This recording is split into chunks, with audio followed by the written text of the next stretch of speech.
Welcome class 6 in today's class. Students, in our last class, I have explained about Stone Age and its division, tool making techniques and uses of tools. And today I will tell you about rock paintings of early humans. Rock paintings. As you know, early humans lived in caves. They decorated them with paintings on the walls. They were fond of paintings. Way caves की walls पर painting करते थे। उनकी drawing उनके life की बहुत सारी बातों के बारे में हमें बताती हैं। Several rock paintings have been discovered, जिनमें से कुछ मध्य प्रदेश और साउथ इन उत्तर प्रदेश में पाए गए हैं। These drawings were of running wild horses, bisons, bears, stages, and herds of other animals. They used red, green, white colors in their paintings. Bhimbetka में पाई गई एनिमल पेंटिंग बहुत ही एक्यूरेसी के साथ बनाए गए हैं।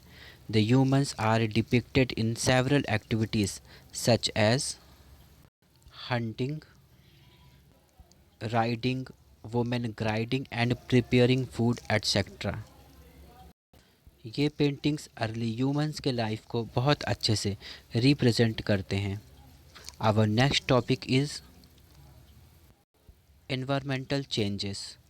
जैसा पहले भी बताया गया है कि अराउंड 12,000 ईयर एगो वर्ल्ड के क्लाइमेट में बहुत बड़े चेंजेस हुए। It became warm from cold, जिसके कारण ग्राउंड में ग्रासेस डेवलप हुए, जिससे जो एनिमल्स ग्रासेस पर फूड के लिए डिपेंडेंट रहते थे उनके लिए फूड अवेलेबल हो गया, जिससे उन एनिमल्स की संख्या बढ़ने लगी।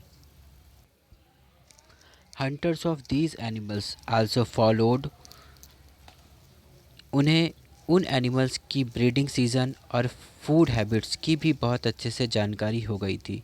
फिर अर्ली ह्यूमंस ने उनको पालने के बारे में सोचा। इसी टाइम बहुत से grain bearing grasses naturally grow हुई। Early humans collected these grains and used them as food. धीरे धीरे वो क्रॉप साइकिल को भी समझने लगे और फार्मिंग की भी शुरुआत हुई।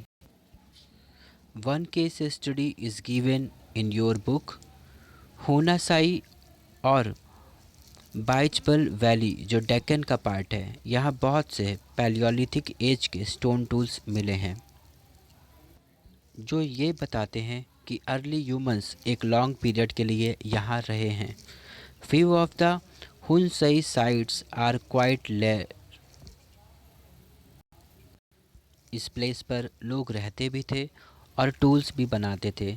These tools are made of hard limestone and it is locally available.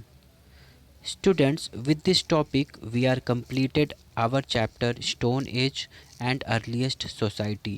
Students, in we have learned about Stone Age, division of Stone Age, techniques of making tools, uses of tools, discovery of fire, about life of early humans and many more things.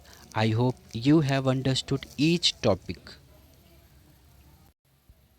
In our next class, we will discuss on book exercises and question answer of this chapter. Till then, take care and have a nice day.